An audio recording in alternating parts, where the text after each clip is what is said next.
Welcome to the Crandert Alumni Conference. I'm Tim Newton.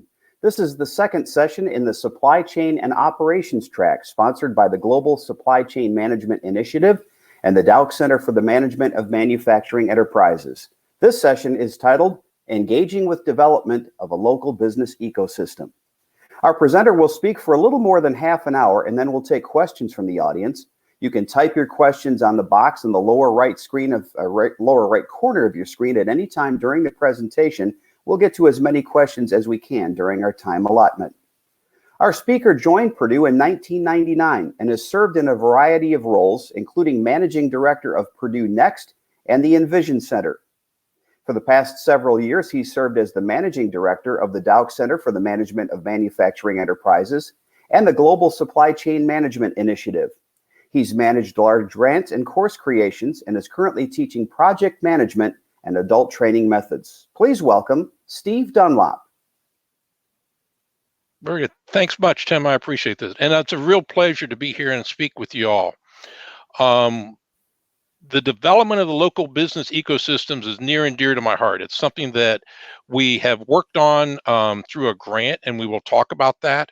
And it just demonstrates how we can impact, we as Crandert, we as the Dauch Center, we can impact the local community in a variety of ways.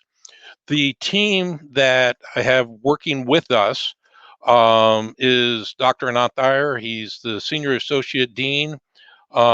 He's also the faculty director for the two centers. Roy Vasher, who's assistant professor. He's also a consultant with our organization. And he's a retired executive of Toyota, which ties into some of the lean type activities we're going to be talking about. And Dr. Agnes McClellan, he is on a variety of directorships. He's affiliated with Wharton and resides in Philadelphia, which gives us a real interesting mix of, I'm going to say gray hairs, but folks with a lot of experience working in this ecosystem. The agenda that we're kind of follow is we're going to talk about the education of the workforce. We're going to talk about the supply chain and reduction of leakage and what leakage really means, business reshoring, and then new tools to enhance leakage reduction. And we'll get through all of these. As Tim said, please post your questions so that we can try to address those and make sure that we cover everything that you want to cover. For this purposes, I'm going to talk about a grant that was awarded from the Lilly Endowment, and it's called the Purdue WIN Grant, and WIN is Wabash Heartland Innovation Network. We have a part of this grant that we've been participating in is supply chain and education, but there are other pieces of it. There's the manufacturing gateway, the digital agriculture, which is the ag piece of it, sensor development, next generation at manufacturing, and PCRD. So we all share roles in trying to look at our own unique different components. As I said, we focused in on the supply chain tool and new tools, which we'll talk about later on, and then the education portal. This has been driven initially when the grant started. We went out and there are over 600 manufacturing companies in the 10-county region. Of that, there is approximately 250 that have more than 20 employees. So we targeted that first group. So over the first month or two, we went out and made site visits to all of them. We have since gone through and visited over 1,500, had over 1,500 various engagements over the last 3 years with each and every one of those companies, looking to see how we can engage with them, what kinds of things they need that would be a benefit to them to enhance their overall profitability, as well as to integrate with IoT 4.0. We did gap analysis to determine the business needs, education needs, and technology needs. And we actually went through and evaluated those. Out of that, you'll find interesting, we came up, excluding the questions we were asking, we came up with over 1,500 different items or different conversation items of concerns that the companies had. And we used these concerns to create and design much of what you're going to see that we're going to talk about over the next few minutes. They're real corporate needs for real corporations. Of that 250, probably 20 of them have more than 750 employees, but the bulk of them are small to medium-sized companies in the 50 to 250 employee basis. And everything that we've tried to do or attempted to do over the last 2.5 years has been to position to close the gaps of what they have. One of the major gaps that they've across the board people talked about was we have a problem with hiring competent employees, retaining employees, and so we talked about why that was. What was the parts of it? Some of it had to do with the education, and that the employees they were trying to hire didn't have the education. Some of it dealt with employee life skills. One of the things that was interesting is that some of the companies say, we can't keep our employees long enough. They leave on us. And so we said, so what, let's talk more about that. And after talking with them and finding more research, we found that the employees were leaving for 15, 20 cents more an hour, but in reality, they really didn't want to leave, but they felt underappreciated. And so we've worked with those companies to help tweak that aspect around as to how to demonstrate how much you value your employees. Because talking to management, they truly do truly do value their employees, but there were gaps in how they were going about and how that was coming across. So we've talked with that, and we've designed courses around that as well. So there's a wealth of different things in that regard that we've done, and we're going to touch on a variety of them.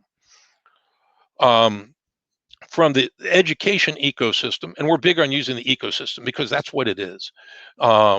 We went through and said, how are we going to engage with the companies? How are we going to have supportive initiatives for them? And how are we going to have success narratives? Because we've really felt that success narratives will breed more participation from the companies. So we said, okay, we're going to have conferences. The Dauch Center and Global and Giussemi have 2 conferences a year that in the fall and the spring on different topics. We're going to have workshops. So you're going to see in a few minutes, but we've conducted probably maybe 20 workshops of varying, not counting education, specific topical education workshops, but workshops on a variety of topics. We've done regional peer groups, and I'll talk later about what a regional peer group is. We've done regional development groups, which is a different breed, if you want to call it that, and then special interest groups. And we'll address all these or talk about all of these. Then in supporting initiatives, we sent out, we have bi-monthly newsletters, we have web apps, e-shots, we have groups on LinkedIn, we have posters that we've sent out. We are working with companies on a variety of different mechanisms. And one of the big ones is the Purdue portal. And so within the portal, we've been able to go through and structure a variety of different things. We have courses, and the courses in this case are where and most of them are free, but I'm going in and I may have to take a test. I may not have to take a test to demonstrate my competency. It may be a course, 2 videos, 15 minutes on 5S, or it may be a longer course or a prolonged period of time that we would have. As part of, and then from that, then we did workshops, which we talked about, and I'll explain more later, and programs, which we'll talk a little bit more later. When we talked to the companies, what we did is we tried to segment and understand how they wanted to filter the selection criteria of courses for their employees. And we were very specific on trying to understand that. So we said that the skill focus, well, first off, how are we going to deliver them? Let me back up a minute. So we said we're going to deliver them digitally, because in this day and age, most of your workforce understand how to use smartphones and they want to have it in a digital format. But then we also said we're going to build in and have face-to-face courses, because that's important. And the group of where we're getting the format from is important. Okay. We said that we want to have resources.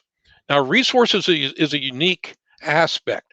We're treating resources as an area of, it may be a 30-second video, it may be a 2-minute video, but it gets you thinking about a specific topic. So that's what resources are. Okay. From a skill focus, we said we need to break it down into smart people, smart technology, or smart operations, smart business. So there's our three. And then we said the employee type, because again, we're trying to build a system that's easy for employees to learn or to find the courses they want. So the employee types, we had new hires, maintenance, operations, supervisors, senior executives. So we had 6 types. So we had a 6x3 matrix of courses that you could go in and select from. And we said, okay, that's cool. That works. But let's give them some more better direction on how to go through and find things. So then we introduce subject. So if I'm a new employee and I want to learn about, say, 5S, and the subject matter is lean, I can go in and click those, and I'm going to find all the lean courses that are designed for new employees. Same situation where I can define all the courses that are there for senior management. So we went through and designed that matrix to work in that regard. And then we said we need to go one step farther to build this in. So let's talk about where the courses originate from. So we have DeSemi courses at Purdue. We have traditional Purdue courses. So what we're doing with the portal is we're saying the portal is not just a list of courses we do, it's all the courses we can find in the region that add value to the students and the workforce. So we have Tooling U, which has theory courses as well as hands-on courses. We have Ivy Tech. We have Purdue and DeSemi. We have edX, because edX has some free courses that are very beneficial, or courses that you can audit for a nominal fee. We have courses in Khan Academy for basic reading skills. We're working with the state of Indiana for the WIN initiative and other initiatives for teaching folks how to use a tape measure, how to realize life skills that they need to come to work on time. An interesting conversation is one company said, I'm willing to pay my employees $1 more an hour if they can show up and come to work for 40 hours a week. Okay. He only had about 4 employees that would do that because they got up late, they wanted to leave early, and they didn't want the extra money, but they wanted the other feature sets. So those are things that we've talked about or continue to talk about with the companies as incentives to retain. That's a retaining your employee scenario. Oh, where's my mouse? So then we went through and we said we need programs because the companies are wanting programs. I want a a certificate program that I can send my employees to, and they're going to take 4 or 5 courses. So it may be 5 hours, 10 hours worth of education, but it all fits in together where my employee will get a certificate. So we've gone through and created programs, and a lot of companies are really interested in that because that way they can custom select what they want for their employees in the time frame that they want it in. Okay, so that's programs, the program component, and you can see a few of them on the screen as to what they are. And we're expanding this. There's probably 3 times that many programs that are in the process. Then we said, what's a course going to look at? So this is a course on effective training methods. Okay, adult learning. And we said it's going to have course objectives. It's going to have a recommended background. It's going to have, in this case, this is a program. So then you can see where there's 5 modules that they can go through and take through there. Down below, you can see that the skill focus is leader. The employee type is for any individual. It's from Purdue. It's online as the digital method. And then there's a digital badge awarded on completion.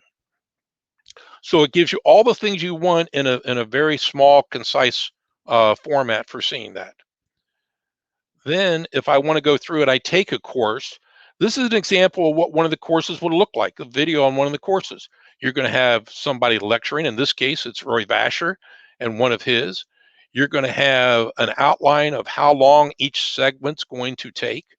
By the way, we have in-course quizzes to kind of keep you on track and keep you focused. Obviously, they're all of them are closed captions, and they have other resources like videos or audio if you want to listen to the audio tape. It's all HD quality. You can see the different modules and where the quiz base is from, and you can see the course outline for this specific course. So you can see all of those at a simple glance so it's very self-contained and user-friendly in that regard. Then we went through and said, okay, what else do the companies want? Because they want more. And they said, we want customized learning.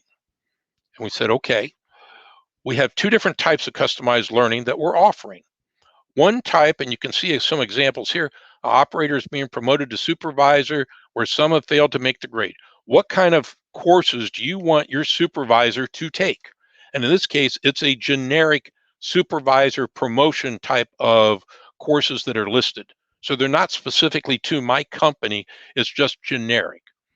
Or an experienced supervisor that wants to move to a higher level, but has a staff turnover, higher staff turnover than others. Or a process manager aspiring to be a leadership role, any of these. And there's a whole group of these. When you click on the plus on the side, then you're going to get the list of courses that you need to take to achieve that objective. When you take them, then you can receive the digital certificate or a digital notification. So you can show your supervisor or your boss, or put it as part of your performance reviews with the certificate that you took this course or this group of courses for customized learning. So these aren't designed for a specific course, but they're designed in general. Then we said that the companies, and so I made it general or generic to Purdue University because I didn't want to highlight a certain company on it, where companies are saying, that's great. What I want now is I want to have the ability to go in and have my employees, certain employees, go through and take the series of 5 courses, very specifically that's unique to what I want them to do. So we said, okay, we'll do customized learning. If it's a company, it would be customized learning company ABC. And then down below are the generic courses that your employee would take. The beauty of this is that this is not out in part of the open website. You have to have a certain URL to be able to get to this. So then only those employees from that company that know that URL can go there and take those courses.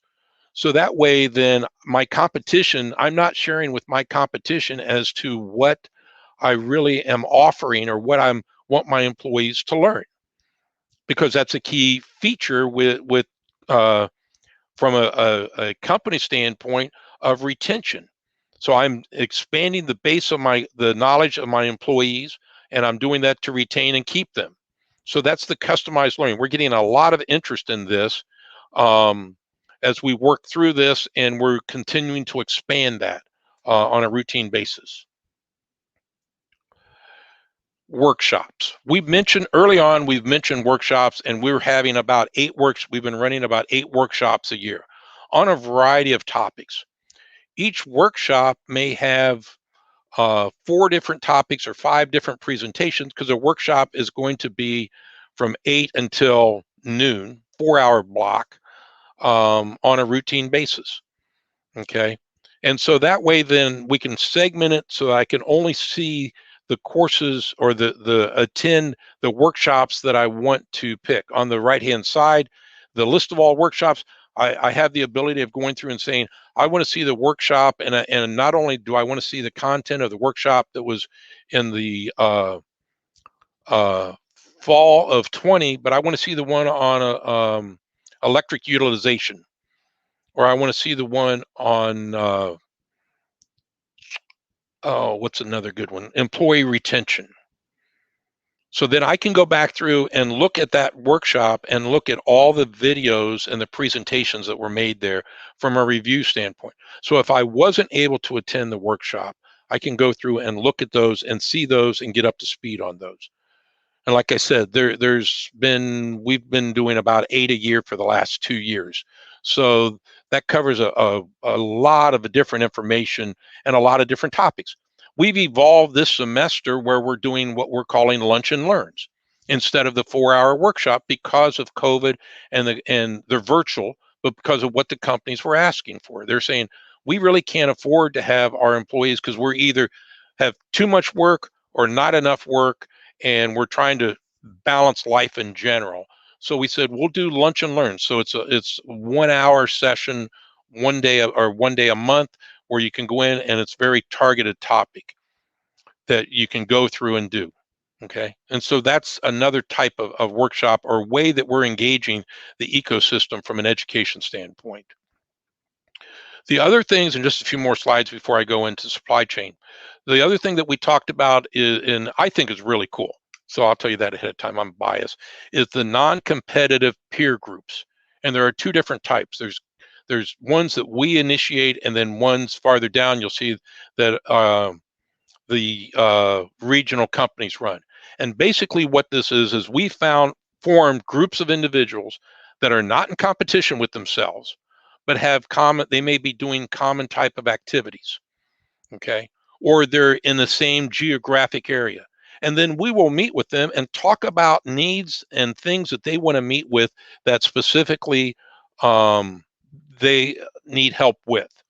And it's not just Purdue presenting, it may be Tooling U presenting, it may be one of the companies presenting on what they found that they're doing differently. And it can span from capital budgets to ERP systems, et cetera, et cetera. So it's all over the board, but the companies dictate that. So we have regional groups, regions being, so we drive there. They don't drive to us. We're driving to them to try to help them address their concerns. We have special interest groups. And the best example of special interest groups, and this was all pre-COVID, we haven't started back up yet because of COVID, but we did one on IoT. And so we were actually in the companies that attended were actually handling the HoloLens and Google Glass and seeing 3D printers and seeing laser printers and robots and kitting and all the different types of new technology that folks are looking to engage with that they may have never used before. We have companies that come to what we call the engagement center within Cranard, and they can come and actually, if they're thinking about using Google Glass or HoloLens or whatever, they can go and actually use those before they ever put it out on the shop floor. So that's a critical piece of that. The in-company projects is where we've done value stream mapping. We have face-to-face classes as well, which is what we said. And the face-to-face aspect of it will be that we do value stream mapping. Part of the value stream mapping process is you go back to your company and you will pick a project or a certain area of your plant. You will actually do the mapping and see how you can improve it. Then you will come back and present that to the next group that's going through the value stream mapping activities. So we're doing that. And then success narratives, which is always a key when we send out the newsletters of what different companies are doing and what's working. So that's another aspect of what we're doing. Okay, the supply chain tool, different environment. The supply chain tool optimization is where we're going through and we've taken the companies in the region specifically, but we're now doing other regions, and through web scraping and natural language processing, we've gathered all the information we can about a company. Okay, and what that means then is then the companies can go through, and they have there's a login password. They have the ability to search for what I'm looking for. So in this case, this is what the opening screen was, and I can search for certificates. So I can see all the companies that have certificates that need to ISO 9000 or certificates. So if I need to buy from a company that has an ISO 9000, I know who they are in the region. I can go through and parts and identify. So if I want to see all the motor manufacturers in the region, it will give me a list of that, and I'll show you that in a minute. I can go through and see the type of equipment they have, which is a critical piece of knowing what type of equipment a company has, because that will translate into things they can do for and things they can make. So they may not offer it as a specific part today, but it's somebody I can talk to about possibly making a new part for me. We do industry served, which, if you remember back during the beginning of the presentation, I talked about looking up aerospace industries. Here you can see where we're looking at aerospace industries in Tippecanoe County, and here are the companies that have industry served as aerospace uh, part of the qualities of aerospace that they have in their company description. From this, then I can go to a company profile and look at more detailed information from the SIT code, contact information, industry served, and then actually go down and see the parts that are available. Now, in some cases, we have all the parts available. Some cases, the companies have a catalog that's 3 inches thick. We don't have all of that on there, but we have the highlights, and then where from the company website where you can link to and look at the full catalog in that regard. So you have multiple ways of doing that. Okay. So that's the supply chain tool. We're using the supply chain tool to eliminate leakage. When we originally started, there was about 85% leakage, meaning that companies were buying things outside of the region for their own individual needs. Okay. And so our intent with the supply chain tool was to give them the ability to know who in the region is manufacturing that, wholesaling those parts that I can go and buy from. One of the interesting scenarios that we had when we were working on this is we were with a group of companies, and one of the company leaders said, I just spent all morning trying to find riggers at a 100-ton crane, and I ended up going out of state to get them to come in and do my work. The other gentleman in the room with us, and there were a couple, said, well, if you go 2 blocks down the street and turn left, there's a company there that's got 100-ton cranes. The linkage, they didn't know that linkage. So that's part of what the supply chain tool is addressing, is trying to promote inner dealings or workings within the region. Okay. That ties into business reshoring opportunities, because when you think about it, the whole is greater than the sum of parts, which is true. And basic sourcing decisions on the long-term benefit local sourcing at scale. So if we can do something in that regard and help the companies figure out local sourcing, then that's to all of our advantage within the region. So the indirect cost opportunities, the business benefit for reshoring or restoring is supply chain. Obviously, unplanned disruptions and overseas disruptions. We were working with the company, and they were bringing stuff in, and unfortunately, it made it to the States, but then it was sitting and got stuck in a snowstorm. Okay, on the coast. Inventory, you have long lead times from overhead suppliers, and so consequently your cost of inventory, your cost of production may be higher because you have to keep a higher degree of inventory on site, and that may increase the amount of scrap you have in terms of part defects. You never know on that. The market responsiveness, having the ability to quickly respond to market changes and demand changes. The quality issues, which we've kind of touched on already.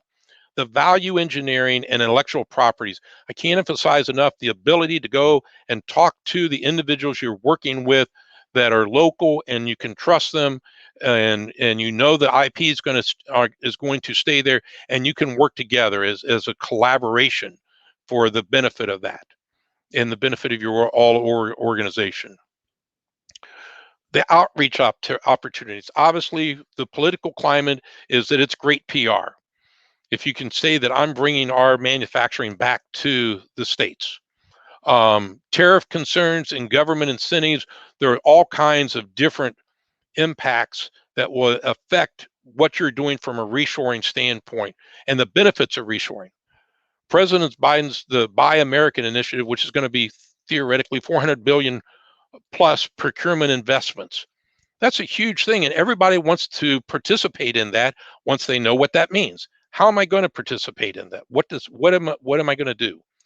And then from business opportunities, from importers, obviously identifying other overseas sources with the HS code, which I'm going to talk about shortly, and then suppliers for parts that may fit that you're importing it now, and then using the supply chain tool, I can find where somebody else is making it domestically, and I may be able to eliminate all of that freight, or I may be able to identify multiple companies that are buying a like product, and we consolidate that. And we're going to talk on those shortly. So an example we have, and I'm going to run out of time shortly, so let me speed up a little bit. Basically, a company currently imported 2,000, a unique type of environmental bag. It cost them about $2,000 a bag, so $4 million of expense. They haven't been able to find anybody domestically that can do that. Through a variety of different ways, then we went out and started engaging with a company that has high-powered sewing machines that they use for draperies and a variety of other things. And they said, well, maybe we can make those bags, and they're local, okay, and make them to the specifications of what the company needs. So right now, both of them, those companies have reached an agreement to talk. They're changing specifications, and the second company is developing a prototype or a way of expanding and sharing that with the costing. And so it could be a win-win all the way around. Company E could reduce their overall expense, and company V could have new products that fall into that market. And so it's like I said, it's a win-win. Now, would they have found each other without the development of the business ecosystem? I don't know. I can't say, I don't want to emphatically say no, they wouldn't, but I know that the things we were doing through the supply chain tool and bringing those conversations together would never have occurred otherwise. So that's a case story for you, case study for you. The OEM import analysis. So scenario one is number of high, low volume HS codes imported, and what does that mean into the win region? So what does that really mean? So what we did, we acquired all of the import records for the year 2019 into the United States. And you think, okay, that's not a big deal. It's 12 million line items in a database or in a feed. So that's 8 gig of raw data. We had to go through, clean that data up, parse it out to make it worthwhile. We use Power BI as the product of choice because it gave us a lot of flexibilities after we cleansed the data for analyzing it and looking at the different compositions, and I'll show you that in a minute. We use a decomposition tree to show the big picture. We did display data on geomapping, so again, you can get a picture of what's going on, and then we analyze shipper share using pie charts. So let me back up one step. So with that information, then I'm going to show you a lot of nice images of how we've created different things and how to present it. But to cut to the chase, we've been able to go through from that 12 million records, and we can see every item based on the HS code, which the HS code is the insignia, the documentation for what the product is. We can go through all the HS codes that are exported from a certain country or imported into the state of Indiana. And then we can go and say, okay, it's imported in the state of Indiana. Now I want to know what was imported into Tippecanoe County. We can see what was imported into Tippecanoe County. Now I want to go through and see what companies are they importing it into, or what company is the consignee for that import. So we can do that.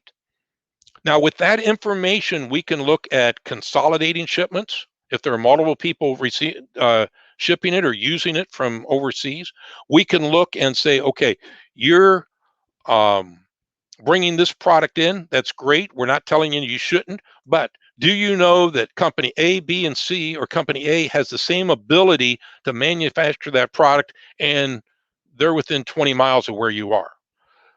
We don't know that they're going to merge and make an agreement or make a deal, but it's an opportunity that otherwise they wouldn't have.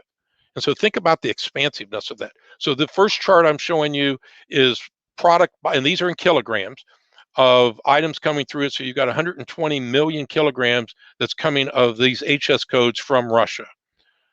The next one is I narrowed down, and here's the HS codes. And the HS code is a 6-digit insignia that specifies what the product is and what it is, okay, at a very high level. So of these 6, then they're coming from Sweden, with the largest one being, and these are all in kilograms, so 52,000 kilograms. Then I said, okay, so that's 52,000. This is just a graphic. This is another representation, but I can see from the HS codes by weight and for this region what's coming in and what HS codes are coming in. Okay, so I have the ability of looking at percentages of country imports. So Sweden imports these HS codes into the United States. Okay, then I can go one step farther and say, now we're going to look at, we're going to look at a specific part, 87871 part, which is the HS code, and it's parts and accessories for carriage for disabled persons. So then we say, where does that come from? There's 52,000 kilograms of that product being shipped in from Sweden. And we have the map designating that, and we can see that the HS code is the same. Now we're going to say, is that all that Sweden imports, or is anybody else importing that product? And we can say that of that HS code, that's all coming, that company, that's all they import, and it's a one-source supplier.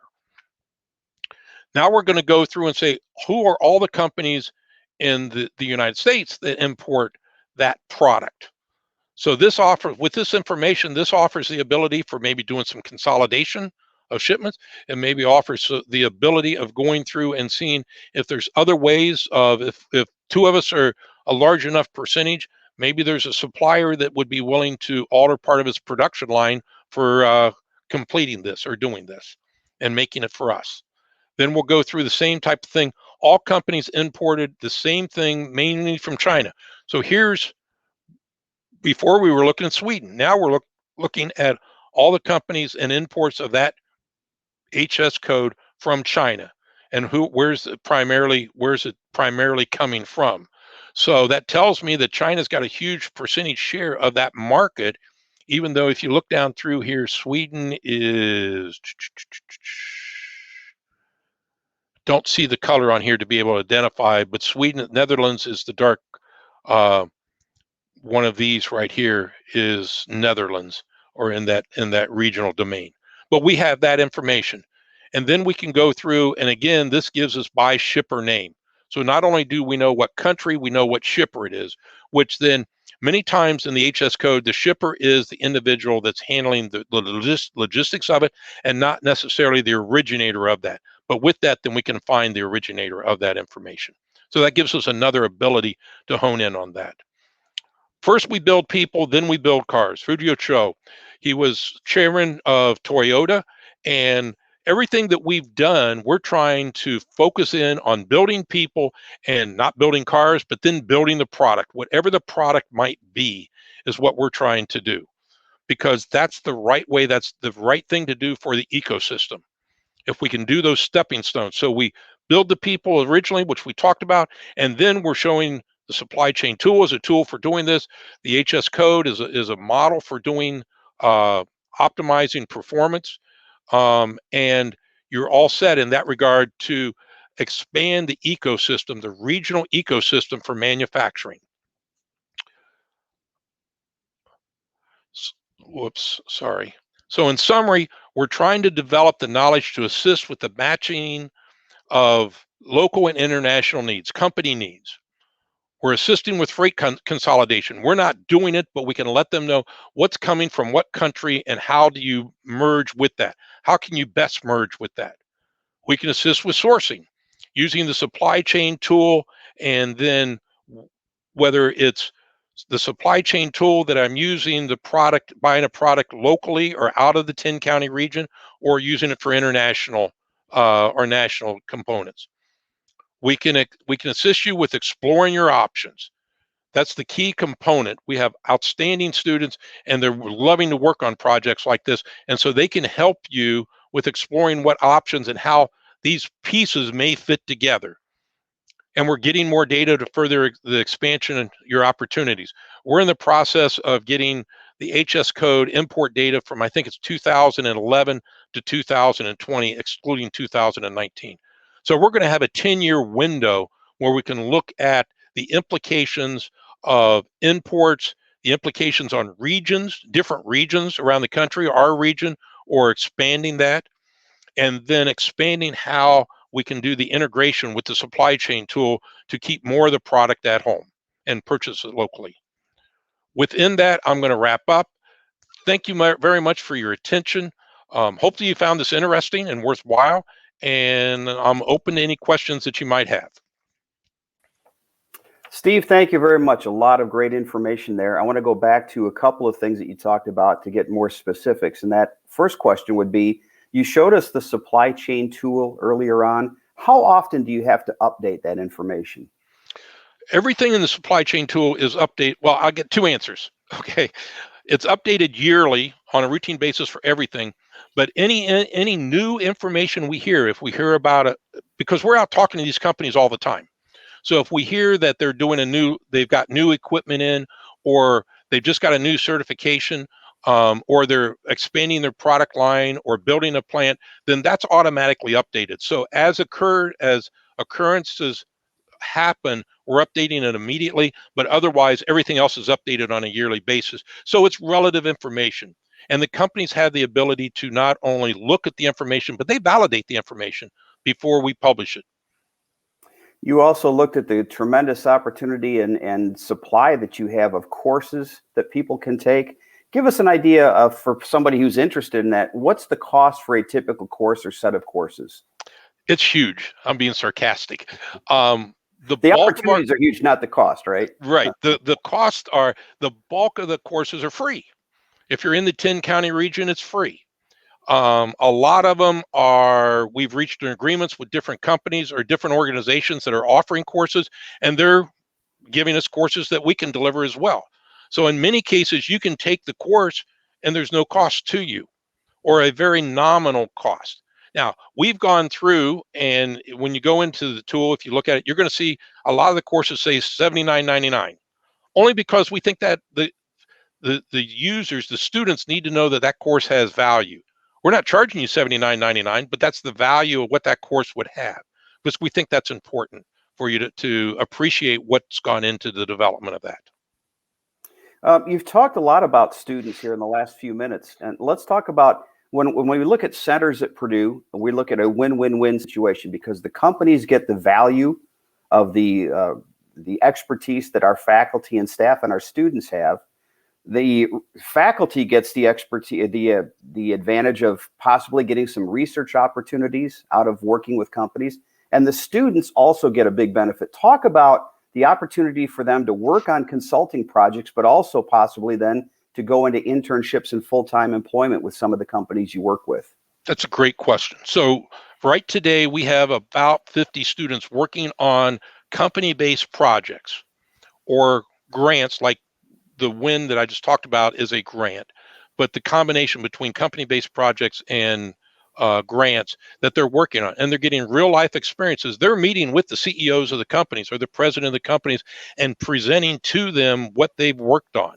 And they span the gamut between manufacturing, site selection, new technology integration.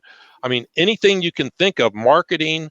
We're developing, working with the company on a handheld no-code app scenario where it's a relatively easy. It takes about 2 weeks to learn how to program it, and then you can create your own apps on your phone that's unique to you or your company or your users. So we have those throughout. Over the summertime, in terms of internships, we're going to have 20 to 30 students working on projects with us. We get calls. I just had a call 5 minutes before this of companies saying, I need an intern and here's what I'm looking for. Here's what I need. Do you have somebody that you know of that I don't even know what to ask for? I know what I need, but I don't even know who the right discipline, the student discipline is to be able to help us with that. And I said, sure, give me a couple of days and I'll give you some options of students that are looking, and this could evolve into a permanent job. There was the president of the company who said, I need this now. If it works, then at the end of the summer, if they're not going back to school, or if they want to work part-time during the year and then finish up, I'll hire them. So there's job opportunities as well as your traditional internship opportunities. And there's a lot of those that fall into play with the things we're doing. We work with companies across the board. We'll work with some Fortune 100 companies on projects, and we'll work with companies that have 25 employees.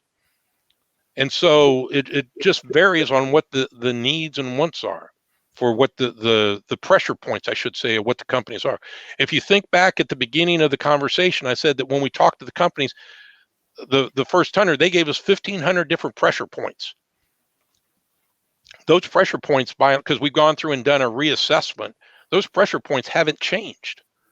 They're still there.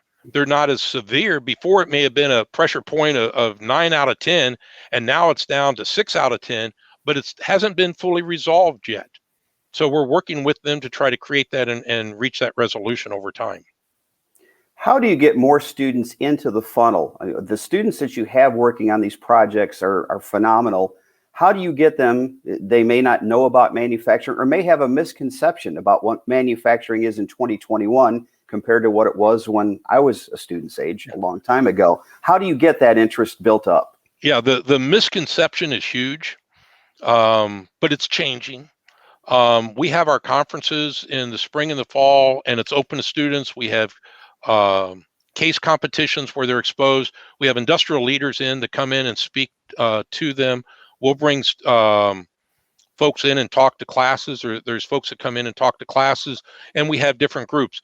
We go out and our students want to work. Let me put it this way. They have an interest in trying to promote their CV or their resume so that they're going to be better prepared to be employees, your employees, not your Tim, but the audience's employees, that they want to work. And so pre-COVID, when my door was open, they'd be at the beginning of the year and mid-year, I'd have them lined up at my door wanting to talk to me about job opportunities, both permanent job opportunities and opportunities to work within the center on a routine basis. Now, this is both undergraduate and graduate level courses or students, because they all realize the value of working on projects with companies to enhance their CV, and it's in the long run, it's going to add to them, and it's going to give them a different perspective. That's, in my mind, they really look at things markedly different after going out and working for a company, or working with us while we're working with the company. They never would have thought about different components. They also learn new terminology. I would assume everyone that's on this call knows what a SWOT analysis is, theoretically. We have students a group of students, freshmen, we hired, and we put them on a project because it was an entry-level project. And I said, okay, we're going to do this, but by the way, we need to conduct a SWOT analysis so that we fully understand the statement of work. And a few minutes later, one of the students said, what's a SWOT analysis? So the students haven't learned, and she was a freshman, so they haven't learned that yet. But we're expediting the learning process as well, because we're now exposing them to terms and its situations that they never would have had prior to their academic work, but they can relate. When they do their academic work, they can relate to a real life situation. So it's a win-win for as they migrate through the classroom as well. You've talked about the conferences briefly. You've got one coming up in the fall in manufacturing, and then your spring conference in supply chain. How do people who are interested get involved and get signed up for those conferences? GSCMI or DCMME, which is going to be floating along the bottom, both will have logins. The fall conference is September the 24th, and the theme is going to be on EV, electric vehicles, and the implications of electric vehicles within the United States, within Indiana, within the United States. And then our supply chain conference, which is in February, and I think it's like February 19th. It'll be on the website that you can get, and you can register through there. We're doing them because of the current situations. We're going to be doing both of them face-to-face as well as virtual. So you don't feel like you have to come to campus to be able to attend. You'll be able to go it either way. And it's free, by the way. Free is a good cost. Free, it's a good cost. Lastly, Steve, if people are interested in getting involved in either of the centers, whether it's on a research project or consulting project or whatever, what do they need to do? Contact me, Dunlop S, DUNLOPS at Purdue.edu. And anybody you contact, you're going to eventually get to me, so just come direct. and I'll be able to meet with you, see what your needs are, do an assessment, and figure out how the best way to proceed is. Because we don't turn down projects. I love projects because the students love them. So I'm very much of an advocate of it. Steve, great information. We appreciate your time, and good luck getting those. Let's get back face to face with everybody here in the fall and get back to normal. How about that? I'd love it. Very good. Thank you much. Folks, if you have any questions, please don't hesitate to give me a call. All right, thanks, Steve, and thanks to all of our audience members. Our next session begins at 2 o'clock Eastern Time. It's titled Intergenerational Justice, and it features Professor Kevin Mumford and a panel of our student economics scholars. So for Steve Dunlop and for everybody at the Granite School, thanks again for attending. This concludes this session.